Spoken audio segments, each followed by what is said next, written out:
Welcome in, my brothers and sisters of the patriotic class. Who's ready for some propaganda to start their Friday off? I've got something that I'm about to show you which is going to make you laugh. Because the media has lined up very, very quickly to say that the Third Circuit Court of Appeals has clearly said that all states can now sue gun manufacturers out of existence. Besides the fact that that's not what they said at all, everything will be linked in the description box below.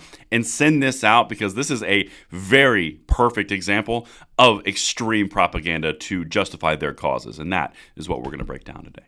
Now make sure you hit that like button, subscribe to the channel, and turn the notification bell on. Distributing freedom twice daily, and that is what we are about, and we'd love to have you along for the ride. But my brothers and sisters, last night we did a video with the breaking news that the Third Circuit Court of Appeals in New Jersey specifically said that the NSSF lawsuit against the suing of gun manufacturers and distributors was unconstitutional, was dismissed. Now, a big piece of that was the fact of why it was dismissed. It was not dismissed because it was a constitutional law. It was dismissed because the timing was wrong. But that's not going to stop the media from lining up and saying, no, don't look at what the judge said. It's constitutional. Let's get it. Everything, again, is linked. All right, let me show you what Politico is up to. New Jersey can sue gun companies over public nuisance law. Federal appeals panel rules. Is that, if you watched last night's video when I walked you through the actual announcement, is that what was actually said? Nope. This is propaganda. Let's continue, because now I'm going to show you what they say in this article, and then I'm going to take you to way back in yesteryear, 12 hours ago, and show you what the court actually said. New Jersey can sue the gun industry under a public nuisance law. A federal appeals court ruled Thursday, handing a major victory to the state after last year's U.S. Supreme Court decision loosening public carrying restrictions. They didn't loosen public carrying restrictions. They curtailed gun control. There's a difference. We've covered it. We've litigated it. Let's stay on topic. So a major victory was had, my brothers and sisters of the Second Amendment. A major victory against us. Except for one little problem. In fact, let me show you what really happened, and we covered it last night, and then I'll bring you back to what they're saying today. So a federal appeals court on Thursday dismissed a lawsuit challenging a New Jersey law that creates a pathway for the state to sue the gun industry.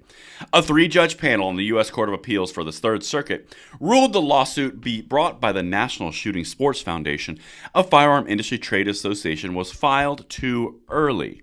The group challenged the law before enforcement began. Really? But I thought this was a major victory, and this lawsuit, this type of law is the way to go forward. It's the model. It's not.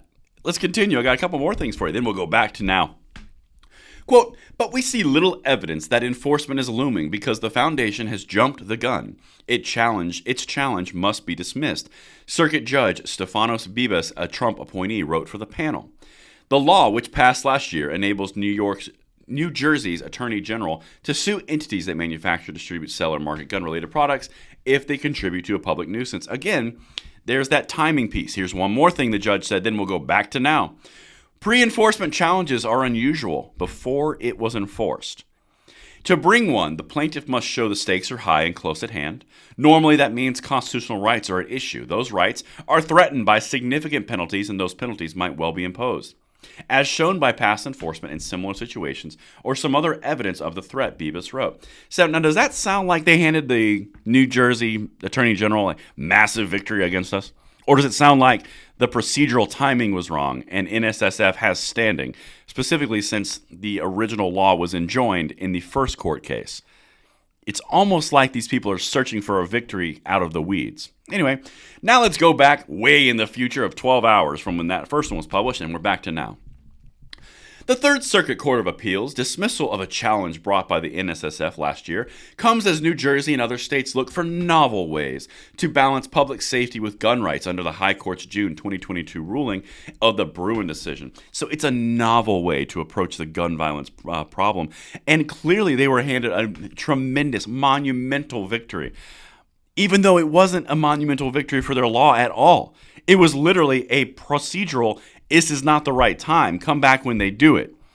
The NSSF has already promised they're going to come back when they do it. And Matthew Platkin, the Attorney General of New Jersey, has an entire division of his office ready to do it.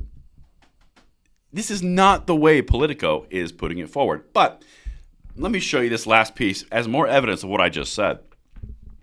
The state attorney general, Matt Platkin, created a new office, quote, with the specific mandate of bringing civil enforcement actions against firearm companies. Platkin said New Jersey was the first office of such in the country. So they couldn't do anything in the Third Circuit Court of Appeals because the timing was wrong and there was no irreparable injury. Then the Attorney General, Matthew Platkin, says, oh, don't you worry, I'll give you some irreparable injury. They're going to end up in the exact same court case. Meanwhile, Politico and the media is pounding their chest saying, look, other states, this is amazing. It worked. The Third Circuit Court of Appeals said it's good. It's not good. It's an unconstitutional law. It was already enjoined. It violates the PLCAA, which is a federal law, and they literally dismissed it because of timing, not because of the actual injury. This is such a case of desperation that I haven't seen it in quite a while, and that is what I've got for you guys. Let me know what you think in the comments below, and send this one out to show their silliness, and I will see you on the next one. I'm Braden. See you later.